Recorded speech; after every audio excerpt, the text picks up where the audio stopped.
Thank you, Webber, for reminding me. So, I'm here to talk to you about the book, The Chronicles of Kashmir. Let me show you the cover page of the book to begin with.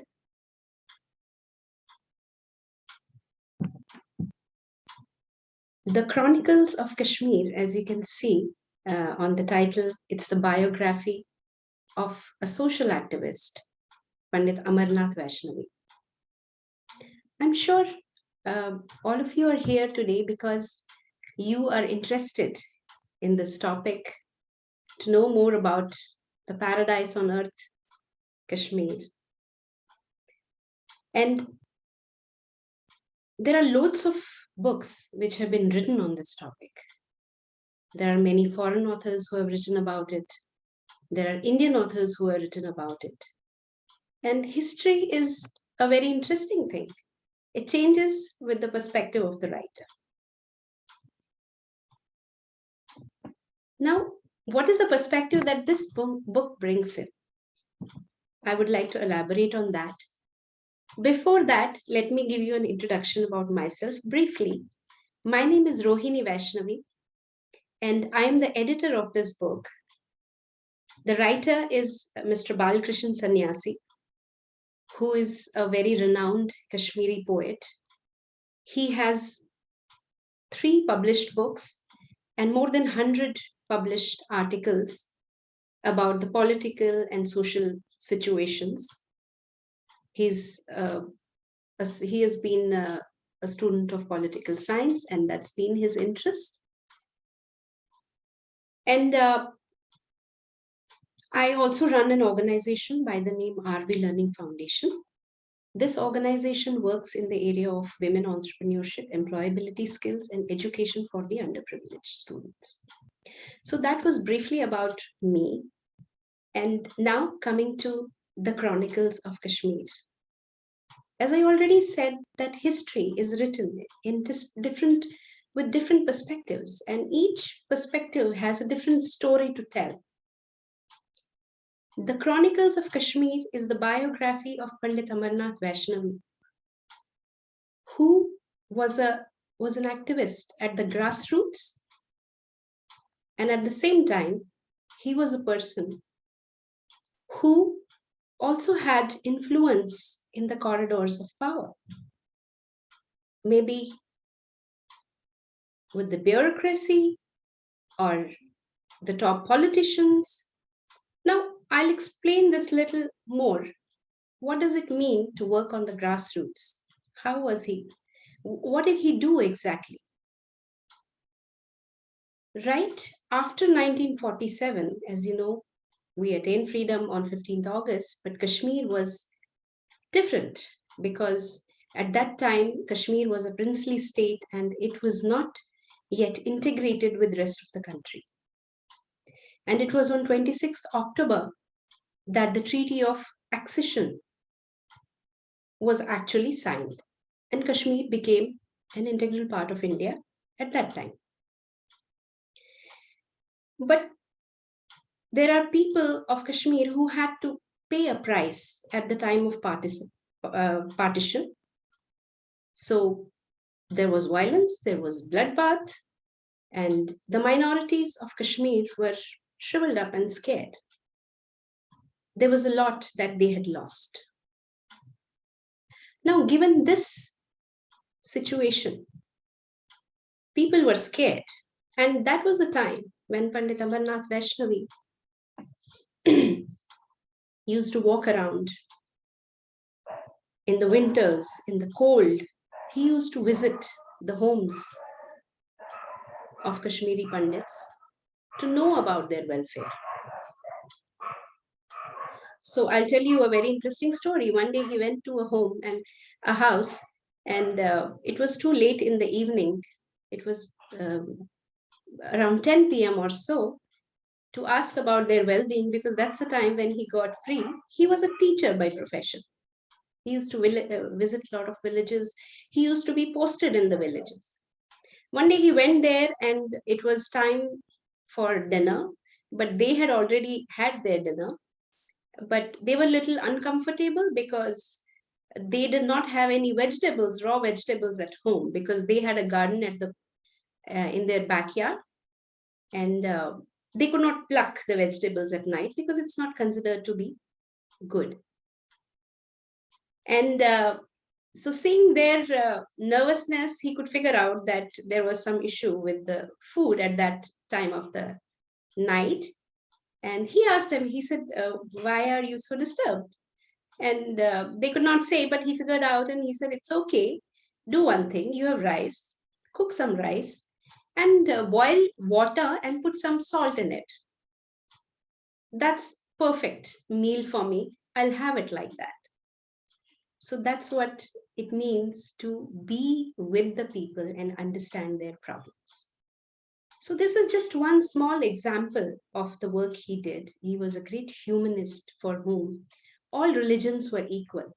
He used to teach in schools where there were people from all uh, communities, and they all loved him equally, respected him equally. So that's the work he did at the grassroots till the time he was alive in the year 2012. At that time, he was 86 or 87 years old. And he continued doing that all his life. Now, what was the purpose of this? He used to understand the pulse of the people. He used to understand, by mixing up with them, by knowing their problems right in their homes, he could feel their problem. And the next step for him was to find a solution to those problems.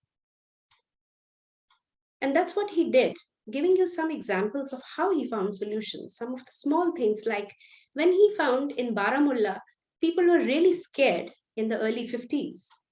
He went to the army base over there and he met some top officials, and he told them about the ground realities, about the fact that people were really scared. And on the basis of his feedback to them, the army went out and there was a flag march to restore confidence in people. Another example I'll give you, in when he was posted in a village called Handwara. He was a teacher there. At that time, celebrating the 15th August Independence Day was a dream there because of the past history that Kashmir had. And he started the tradition of celebrating 15th August in a school. That was the first time in the history of Kashmir. He was very daring also. And later on, he moved to other schools where he was transferred, and he started the same trend there. And later on, other schools also followed him, and it became a norm.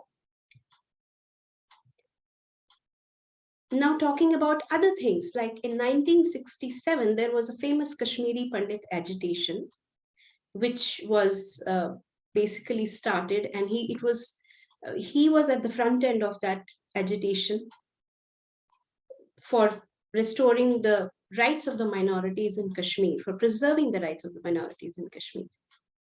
So the agitation was very long. It ran for about 6-7 months, and the vibrations reached Delhi also, and central government got involved. And finally, the agitation stopped. There is a long discussion about that agitation, how that started and how it ended.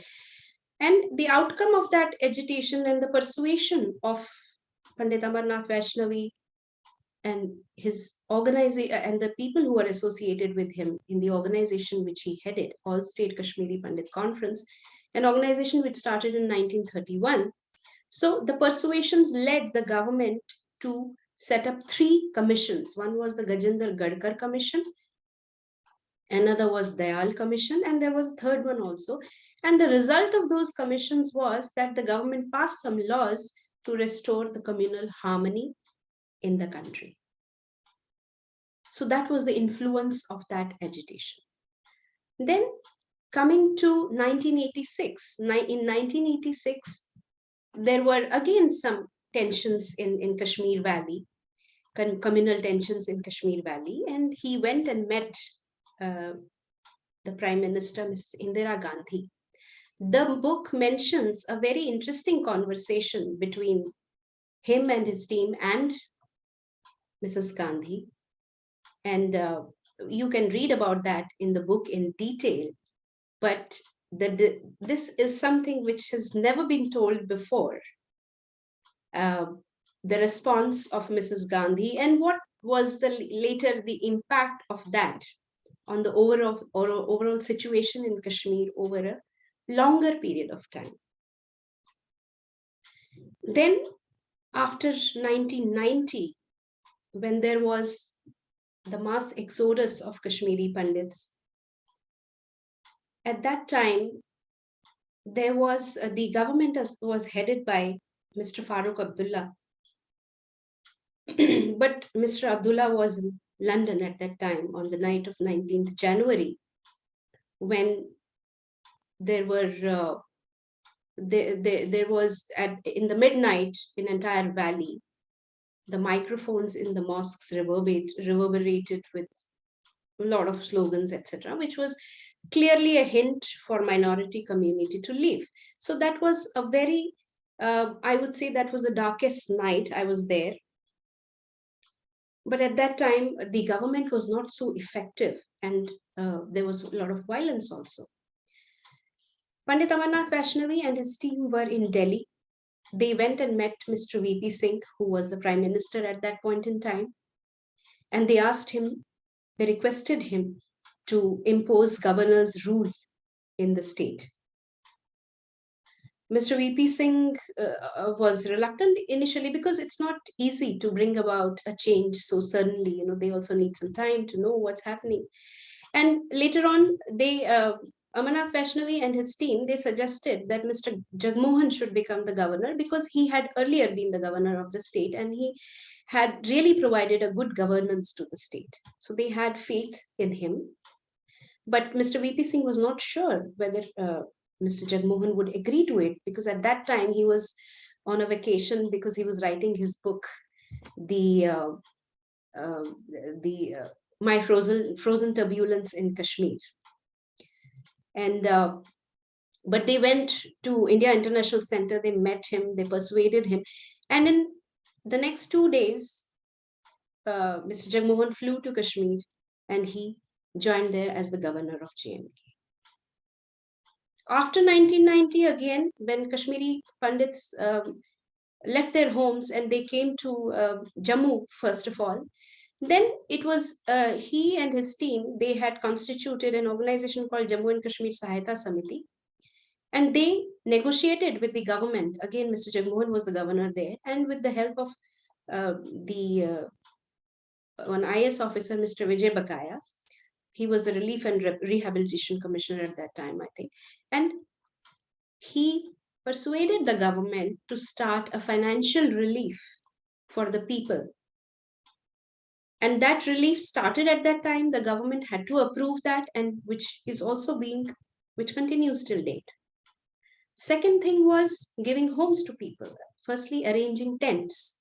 And then after a few years, building small tenements for them where they could live. So it required a lot of negotiations with the government, but government did act.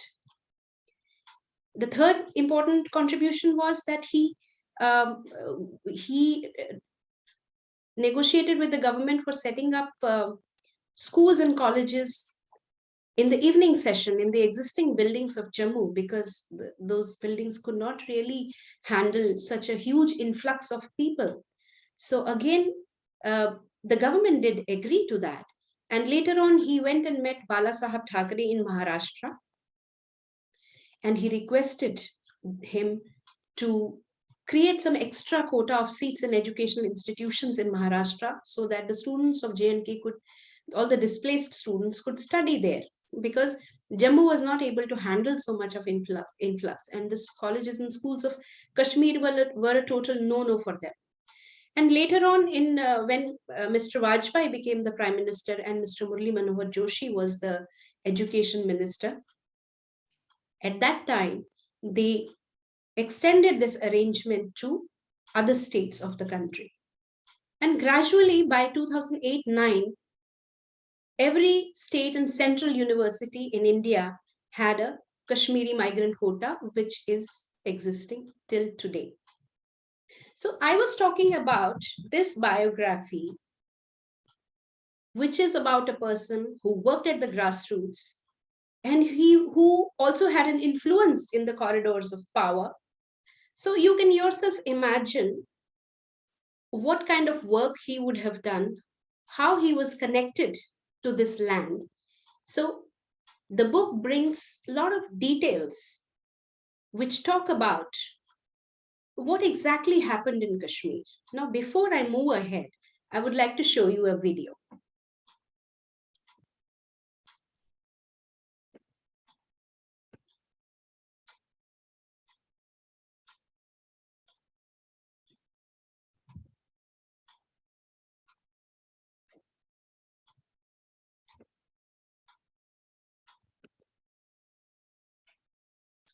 Just give me a minute. I'm sharing the screen.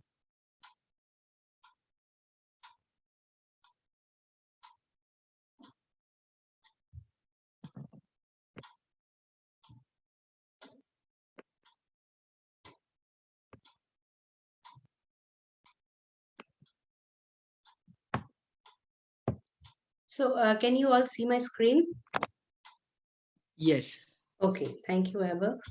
Amarnath Vaishnavi was a social activist and a harbinger of change who tried to make a positive impact on the lives of Kashmiri Pandits from time to time.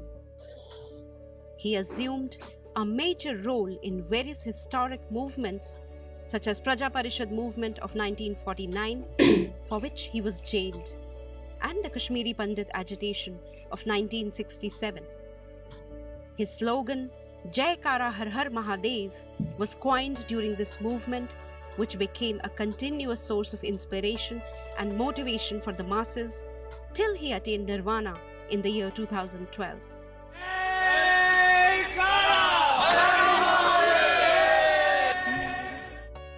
He was a born leader who was hope for the society because he could see the possibilities that no one dared to imagine. He was also honored with the title Father of the Kashmiri Pandit community. He had influence in the corridors of power by virtue of his followership by the masses and his soft but assertive temperament. ये पहली बार कश्मीर में हुआ है जब एक leader को ने इतना मान दिया है बट जिसमें सड़क को प्यार अगर बात पाकिस्तान जाती है टाइम 86 अगर वो पाकिस्तान से दौरान जो उनके इस बात 30 आई में करा. He was heard by the top political leaders and bureaucrats. His influence made him eligible for representing Kashmiri Pandits at majority of the forums and for negotiating with the government on their behalf at all times. These negotiations resulted in the rehabilitation of Kashmiri Pandits after their exodus through financial assistance from the government to business owners and agriculturists, education for their children, and a dwelling place in and around Jammu. जगाने वाले यात्रियों देश बड़े संकट में है और कश्मीर जिसमें भारतीय हैं जो भारत माँ का सिर है चेहरा है उस पर जो नाखून लगाए जा रहे हैं उनको बचाने के लिए आप जो यात्रा करते हैं ये सफल होगी. A man who was so influential was never tempted to accumulate wealth or use power to help himself or his close family members. He lived a down-to-earth life and breathed his last in a one-room tenement in the Kashmiri migrant camp in Jammu.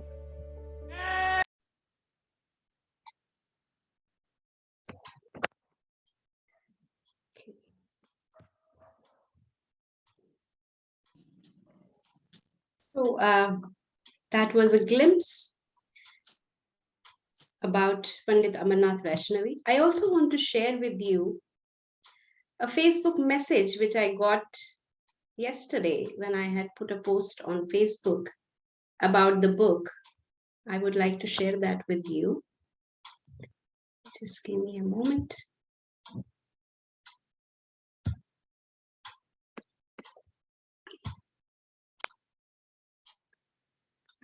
So I am not sure if you can read it. Shravan Pandit says, late Shri Amarnath Vaishnavi, it's here, a ray full of hope. Today I haven't achieved so much in life, but I can feed my family members, and it's just because of him. So people thank him for his contribution towards educating people, setting up, uh, helping them to go to school after the Exodus and college.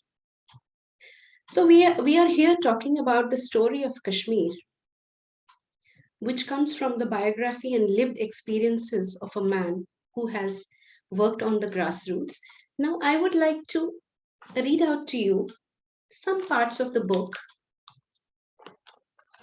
I'll maybe share a screen with you which has the contents of the book. And I would like to read some pages. Let me share the screen.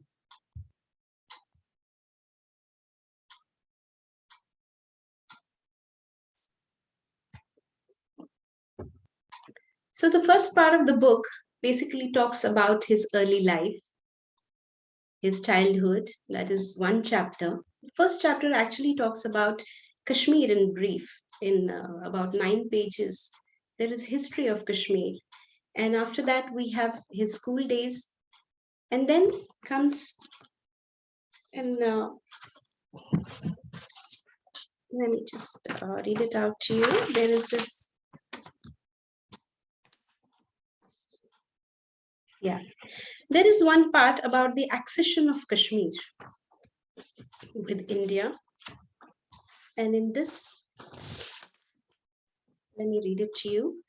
It says the accession of Kashmir to the Indian state had started with high tension and had an amazing end, no doubt with a positive note. Pandit Jawaharlal Nehru, the Prime Minister of India, was hesitant at the very outset to receive the instrument of accession simply because it had come to him from Maharaja Hari Singh and not from Sheikh Muhammad Abdullah, who was then appointed temporarily the administrator of the state by Maharaja's government. This was revealed by Sri Meherchand Mahajan, who was the outgoing Prime Minister of the state of J&K in Maharaja's regime. In his book Looking Back, he stated that he and Sri V.P. Menon, then Secretary of the State in the Home Ministry, Government of India, presented the document of instrument of accession duly signed by Maharaja Hari Singh to the Prime Minister of India in New Delhi, which was earlier handed over to them by Maharaja for his onward submission to the Prime Minister. While going through the signed document, Pandit Nehru got very upset and said, "Oh, it should have come from Sheikh Muhammad Abdullah." Meherchand Mahajan has further written in his book that with no time a gentleman entered the room with a slip in his hand, which he handed over to the Prime Minister and instantly disappeared. Prime Minister then had a smile on his face when he went through the slip and said, "Oh, Sheikh Sahib has communicated his concept." So many stories like these, which many of the people who have not really been constantly keeping in touch with what happened to Kashmir would be actually knowing it. Now, there's another story about the political developments in the state 1955 onwards. This also states some facts which may or may not have been told before. So, what it says is in 1955, Pandit Amarnath Vaishnavi came to the valley. His entry into the valley was marked by an event which had wider implications on the political weather of the state of Jammu and Kashmir. Only a few months before his entry in Kashmir, Mirza Muhammad Afzal Beg, who was the right-hand man of Sheikh Abdullah, was released from jail on health grounds, otherwise arrested earlier along with Sheikh Muhammad Abdullah in Kashmir conspiracy case. Immediately after his release, Mirza Muhammad Afzal Beg floated a separatist outfit called Plebiscite Front to express resentment against the Indian Union for not accepting the demand of holding a referendum in Kashmir. A prudent Muslim leader of those days, known by the name of Maulana Masoodi, who was also a visionary, did not favor the formation of an outfit with a communal overtone and advised Afzal Beg to disband Plebiscite Front and to come with some other organization with a secular face. This suggestion did not go very well, and the separatist outfits started showing up their true color, and Maulana Masoodi was killed by the militants in the early 1990s. The political atmosphere of the state kept on boiling for years, resulting in mob violence and bloodshed in the valley, threatening the very foundation of the cultural heritage of Jammu and Kashmir. The minorities of Jammu and Kashmir got terrified because of the communal upheaval in Kashmir, and even beyond Kashmir. It reached Jammu and various districts of J&K, creating terror among the Hindu and Sikh communities. Bakshi Ghulam Muhammad, a leader of courage, who was the prime minister of the state, continued to fight this anti-Indian movement with all his might. He curbed this movement, sending all anti-national forces to jail. On the other hand, the pro-patriotic forces of the state carried protest rallies in the state, particularly in Jammu region. The minorities of Kashmir, who were carrying along with them the bloodstains and the painful events of 1931 and 1947, had turned restless, for they had every apprehension that their existence was in danger. It was from here that Amarnath Vaishnavi and his erstwhile associate had an urgent meeting for strengthening the Hindu, Muslim, and Sikh brotherhood and visiting the families of minorities in different villages, cities, towns of the valley to restore confidence in them. This group of nationalists even stopped many Hindu and Sikh families from leaving their homes who had been receiving threats from pro-freedom groups to leave Kashmir.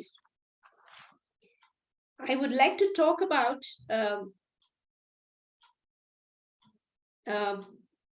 prior to 1990, slightly before 1990, there is a topic which says Valley simmers a decade prior to Pandit exodus.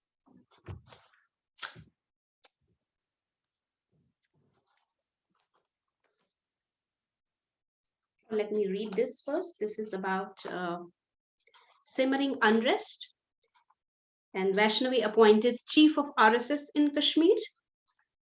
So he was transferred from Anantnag district to Srinagar district in 1971. He was posted in Zadiwal High School, Saura, till his retirement in 1980. As already stated, during his service period, he got a chance to work with Shri Saduddin, who was his one-time headmaster. When he was in school, Mr. Saduddin was his headmaster at that time, and now he was his colleague. And Mr. Saduddin was also associated with Jamaati Islamia organization. Both of them were very friendly with each other, and Amarnath Vaishnavi had high regard for Mr. Saduddin for his simple living and plain speaking. The interpretation of Islam as given by him had impressed Amarnath Vaishnavi, and he would say that all religions preach service to mankind. The year 1971 witnessed a war between India and Pakistan, wherein India had made sufficient gains in respect of winning territories from Pakistan, paving way for creating of Bangladesh as a separate nation. Under these circumstances, 90,000 Pakistani soldiers had become war prisoners and were under the captivity of the Indian army. Shri Zulfikar Ali Bhutto, who was the Prime Minister of Pakistan, was eager to free his war prisoners from Indian occupation. A conference was held in Shimla, which was attended by Zulfikar Ali Bhutto and Indira Gandhi. Immediately after the war was over, an agreement was arrived at in which Pakistan got success in getting lost territories back from India and also got its 90,000 prisoners freed from India. Bhutto also got success in keeping the Kashmir issue alive. Amarnath Vaishnavi was quite pained to learn about the blunder which Indian Prime Minister had committed, and it was his observation, as he said, in his words, he said, "What our soldiers won in the war, our politicians lost it on the table." So there are these kinds of details in this book. Then I come to another page, which is about Valley simmers a decade prior to Pandit exodus. I'll just read a few lines from here. the governor had appealed to all slaughterhouses. Sorry, let me read here. The split in the National Conference, headed by Dr. Farooq Abdullah in 1983, gave birth to the era of political unrest in J&K state. This split group of the party, known as Inqilabi National Conference, was headed by Shri Ghulam Mahiuddin Shah, son-in-law of Sheikh Muhammad Abdullah. In the meantime, Dr. Farooq Abdullah entered into a friendship accord with Maulvi Muhammad Farooq, the chairman of Awami Action Committee, a pro-Pakistani outfit. In 1985, Dr. Abdullah's government saw its doom and Shri Ghulam Muhammad Shah took the reins of the state. However, this government did not last long and the state was put under governor's rule, headed by Shri Jagmohan. It was here that a Muslim cleric, Qazi Nisar, allegedly dared to arrange the slaughtering of the cow on the day of Janmashtami. So that's where the unrest started, and the government had appealed to all the slaughterhouses basically not to slaughter sheep on the occasion of Janmashtami, and it was a result of that. And this was an indication that communal frenzy was gaining momentum. Reading one more page from the book, Pandit Vaishnavi's historic perspective of Kashmir, in fact, details in few pages about his perspective on what went wrong actually in Kashmir and why did we reach a stage in 1990 where the terrorism was at its peak and a community which always feared any kind of violence, the Muslims of Kashmir, the brotherhood of Hindus and Muslims, how did it vanish so suddenly? It could not have happened in one night of 19th January 1990. There were different causes for that. So I'm just reading a few lines from here. He was reminded of a visit of Pandit Jawaharlal Nehru to Kashmir in 1945. Kashmiri Pandits had greeted him and listened to him patiently when he addressed them at the historic Sheetalnath in Srinagar. In his address, Jawaharlal Nehru had said, "The Pandit community of Kashmir is a microscopic minority, and as such, the community must have been in deep thought, always worrying about the survival in the Muslim majority area. Every problem has its solution, and there are three options available at present, which need to be understood by the community leadership. The community is thus free to avail either of the three options to free themselves from the perpetual worry." Now, I will not read the three options right now. I would actually leave it for the readers to read that. But one thing that I will say about those three options is that this is the story of before 1960. And these small incidents, which have been witnessed by Pandit Amarnath Vaishnavi himself, these kind of things have not been reported anywhere till date in the media.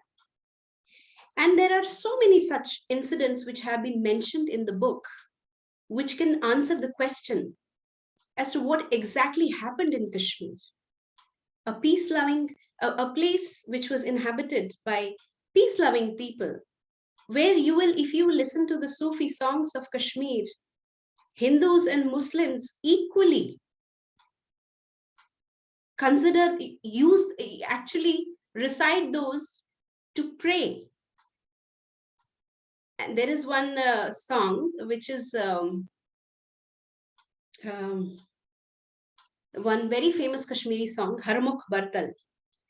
That song is basically sung by Hindus also to pray Lord Shiva, and Muslims also used it as a prayer of God. So what exactly happened in the land of Kashmir? What were the errors that happened from time to time? So the book answers all these questions, which come straight from an activist who has been working on the ground. And this story is also about him as a person. He was a real karma yogi who believed in doing good to the society without expecting any return.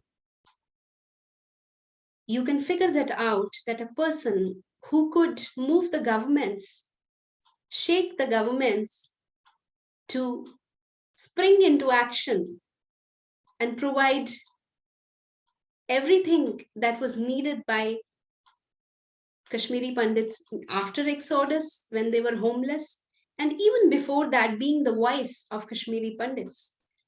You can yourself now, after this discussion, I'm sure, imagine how much power he had. But he always chose to live a simple life. He did not even live with his family in outside JNK because everyone had moved out of JNK at that time. He chose to be in Jammu to serve the people. He always used to say that you're not my only family. My family is the entire community of Kashmiri Pandits who I have to uh, help and support. So it's a story of a person who always followed his passion. He chose to become a teacher and he chose not to take up a government job, a very cozy government job in Indian Railways, because he wanted to change the world. He wanted to bring a change in the society. And that he thought was possible only if he was with children and he could influence them to be good students, good people, good human beings. He had three students who were his who actually used to greatly regard him, and two of them were Muslims and one was a Hindu. He was a secular person who always helped humanity, but at the same time he had the courage to follow his passion. He did what he loved doing. His career was his choice. Being an activist was his choice, being a teacher was his choice, and whatever he did it because he really wanted to do it, and he ended up reaching the top, though he could not accumulate a lot of money, and that was also his choice. So it's a story of inspiration also for the younger generation to teach them some lessons of leadership. So that's all from me tonight. In case you have any questions, I'll try to answer them. Venkat here. Hi, Venkat. Namaste, Rohini ji. Rohini ma'am, namaste. Namaste, I have sir. few interesting questions, madam. Bataiye, Like, sir. can 370 article be invoked again by another governments? Now, Kashmir has annexed to India irrevocably. Do you think so? And second is, can we put Jewish people who like India so much into Pak occupied Kashmir? And can Venkat, I think Kashmir we be should part of ask India? Venkat, I think we should ask her questions related to her book and what she has presented today. What do you Okay, think? okay. That's Since right. it is Kashmir, I thought she will No, she can answer my no, question. Venkat, she's a writer, she's an editor. So let's not let's not get into politics and all. We'll have we'll have another session for that. What do you say? Right? Yeah, I Okay, agree okay, with madam. Vaibhav. I think we would be digressing if we talk about Article So first of all, 370. I like to invite our Konto Shivo and Konto Mansi. Shivo was here throughout the presentation. Mansi also joined it later. If Shiva and Mansi would like to say something to Rohini ji.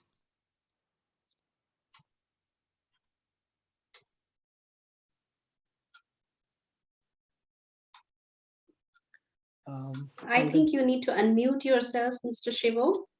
Yes. So thank you, Rohini, for coming here. Thank you. And, I'm humbled to be here. Thanks for the invite. Yes, and your presentation was very interesting. And I would invite Mansi to speak, actually. She will probably have a lot more to say than what I would. Mansi? Hi, Shivo. First of all, Rashi, thank you for inviting Rohini. I am really, really grateful that you're inviting people of such uh, having that intellect, but also the heart to really explain a issue that is in everyone's mind. Like, I think everyone, I speak for everyone, that Kashmir is, when you think about Kashmir, you think exquisite beauty and you think exquisite pain. And most people cannot reconcile the both of them in their lives. I'm speaking for the rest of the India, where this is, that's how you think about Kashmir. Even the people there, exquisitely beautiful, and then you see the exquisite pain and the exquisite violence at the same time. And it is always this paradox, and it is many times on top of all Indians' mind. Kashmir and Jammu are not just on top of the Indian map, but they are also on top of Indian hearts a lot because of these factors. Rohini, I'm sorry I could not attend the whole thing, so I missed out on some parts because of my son, and I will catch the recording. I understand. This is a busy time, actually. Dinner time for kids. No, I live in US, so it is exactly the time for school. So all right, okay. okay. So, Rohini, have you, okay, if you had to tell us about what Kashmiri people really think right now. Sometimes I feel that we hear about the politics, we hear about the violence, we see pictures of beauty, we see the Vaishnav Devi temple. Like, what is going on in Kashmiri people's minds? Mansi, I left Kashmir in 1990. And ever since, I have not gone back. But yes, I am definitely in touch with the Kashmiri Pandit community. And at the moment, in the Kashmiri Pandit community, I would say that we all became homeless in 1990. But absolutely, I would say 80% of the people have actually bounced back. They have all the material comforts of life. But there are still 20% or maybe slightly more, 25% of the people who are still suffering even after 32 years. They live in the tenements which were provided by the government in around Jammu area. They are mostly the agriculturists who lost their lands. So they lost their entire, bread and butter. And they have not been able to bounce back till now. And in the minds of Kashmiri Pandits, what is going on right now, even if they are materially comfortable, right, we feel betrayed. Yes. So you have a home, you have everything, but you know that you cannot go back to your home where you were born and brought up in a vacation. We all go out for work. No big deal. Maybe I would have gone out for work even when nothing had happened in Kashmir, but I would have gone back there and met my own people out there. So when we talk about what is happening in the Kashmiri minds, this is what is happening in the minds of Kashmiri Pandits. There were a lot of doles that were offered by the government in the form of jobs in government, the government jobs. But the sad part is that those jobs are at a really low level. And so that people have gone there, but some of them came back because of the recent violence also in October, as you would also have read the newspapers. So that's the state of Kashmiri Pandits. And regarding what people so what is the direction of thinking? I mean, what is the best thing that can be done in the current situation? Done about so what? Shiva, I just want to add one more sentence that I just remembered as Vaishnavi was talking about, Pandit Abhay Sopuri and his family. Yeah, I don't know if Rohini. Yeah, I mean, the moment I was talking to her, the moment I stopped talking, I was like, why am I not talking about the most important thing? Rohini, are you aware of this? His grandfather is called the father of classical music in Kashmir. Yes, Bhajan Sopuri. Yes, yes. So we have had Abhay Sopuri, Pandit Bhajan Abhay Sapuri is Sopuri his here. father actually. Bhajan Sopuri is his father. Yeah, yeah. So Abhay is his son. Abhay is Yeah, the yeah. son. Yeah. So we've had Abhay in our group several times, and sorry, Pandit Abhay, but he wants us to call Abhay. So we've had him several times, and he often still goes and he plays into the most remote corners of Kashmir, because I feel that Kashmir is, he might be completely settled in Delhi, but his heart is in Kashmir, right? You know, like Kashmir is not just a geographical place. Kashmir cannot be a geographic place No, it for cannot. someone Right. who is born there. You know, Right. I would say, I'll give you an example. You know, our biggest festival is Shivratri. And Shivratri has a lot of rituals. For example, we have to, 2 days before, we have to go out. We used to go out and bring, in a pot, we would bring water from Jhelum River. That was a custom. Then you would come back home with a lot of these akhrot inside it, and we would knock the door, and then somebody would open. A lot of things that had to be said. So that's a ritual. Now, where will you bring the Jhelum from? So, you know, the culture, the geography, and the feelings associated with it, culture is formed by geography, no doubt, but it is not just a place on the map. It's you, it is connected with you in so many ways. Yesterday I wrote a post on Facebook. I said, I was there, and when I used to go to school in the morning, many of my neighbors used to pat on my back because they knew my generations. They all had lived in the same neighborhood. So that's what geography means. Geography is a piece of land connected with a lot of emotions, a lot of relationships, bonds, language. When you go out, everybody is speaking the same Kashmiri language. You instantly feel at home.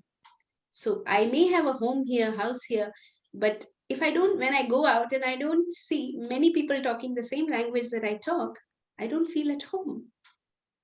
So your heart is, as you rightly said, that Abhay keeps on going to Kashmir because his heart is there. It's not just a piece of land. It's home. Shivu, you asked that question about direction. Can you ask that? I think it's very important. I know we are out of time. So because we are running out of time, so just less than a minute, I would like to say something. Yeah.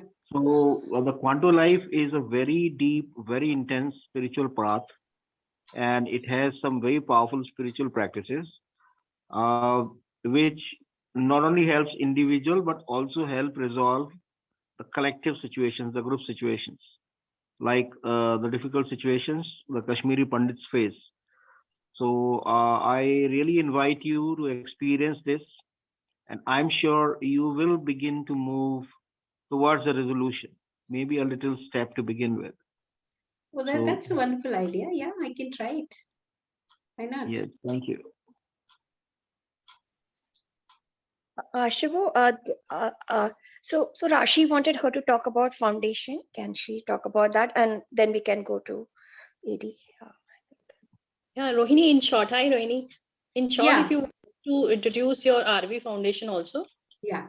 RV Learning Foundation is the organization that I run. It's a not-for-profit company, which is registered under the Section 8 of Companies Act. And we work primarily in the 3 areas. One is the women entrepreneurship.